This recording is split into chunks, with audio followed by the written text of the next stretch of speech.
দাওয়াতের সকল কার্যক্রমগুলো আপনাকে সহজ করতে হবে, কোনোভাবে কঠিন করা যাবে না।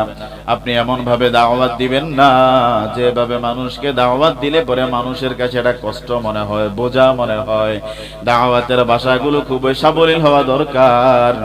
যে মানুষটাকে আপনি দাওয়াত দিবেন প্রয়োজনে তারে আগে নসিহত করবেন, 3 দিন নামাজ পড়ার কথা কইবেন, 4 নাম্বার দিন। কথা বুঝছেননি? যেতে নামাজ পড়ে না, যে নাকি নামাজই পড়ে না, তার কাছে এটা কঠিন না? ওর কথা বলে না। কিছু মানুষের নামাজের কথা বলে হুজুর ফ্যান বালা না বলে না, তো তার কাছে এটা কঠিন মনে হচ্ছে। আপনি তাকে এটা বুঝান যে ভাই তোমার ফ্যানের সমস্যা, অসুবিধা না, আল্লাহ তোরা মাফ করবে, নামাজ পড়।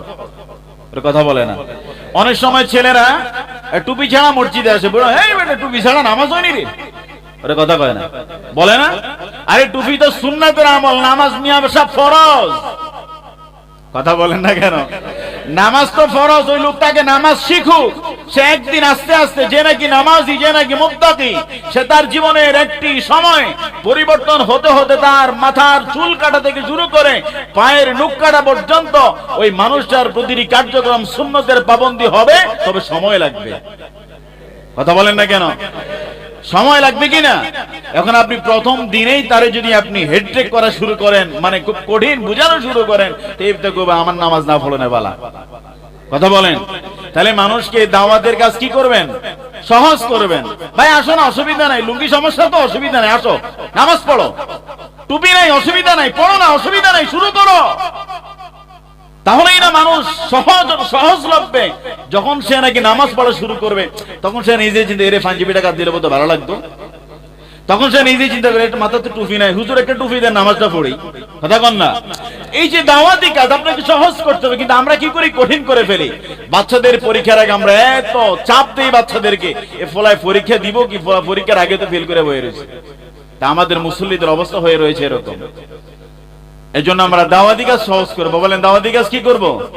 সহজ করব। গায়ে হাত দিবেন, বাজানা নামাজটা পড়ছেন নিও না, পড়ি না, আসেন না নামাজটা পড়ে আসেন, এভাবে বলবেন।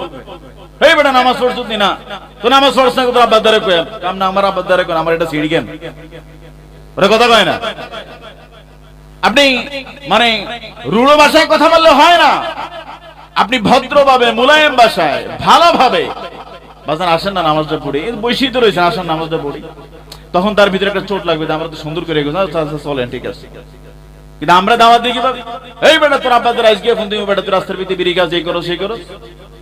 এই জন্য আমরা দাওয়াত দেওয়ার সিস্টেম না জানার কারণে সমাজের অনেক ভালো মানুষ হওয়ার সুযোগ থাকার পরেও এতে ভালো হইতে পারে না। এই জন্য আমরা যারা দাওয়াত দিব ভালোভাবে, ভদ্র ভাষায়, মোলায়েম ভাষায়, যে ভাষাটা একজন মানুষের হৃদয়কে ছুঁয়ে যায়, একজন মানুষের কাছে কি হয়, ভালো লাগে, আমরা ঠিক সেভাবে যদি দাওয়াত দেই, তাহলে আমাদের সকল কার্যক্রমগুলো সহজ হবে, সহজলভ্য হবে, সুন্দর হবে। আল্লাহ তাআলা আমাদের সকল কার্যক্রমগুলো সহজ করে দিক, পড়ি আমিন। আরেকটু জোরে বলি আমিন।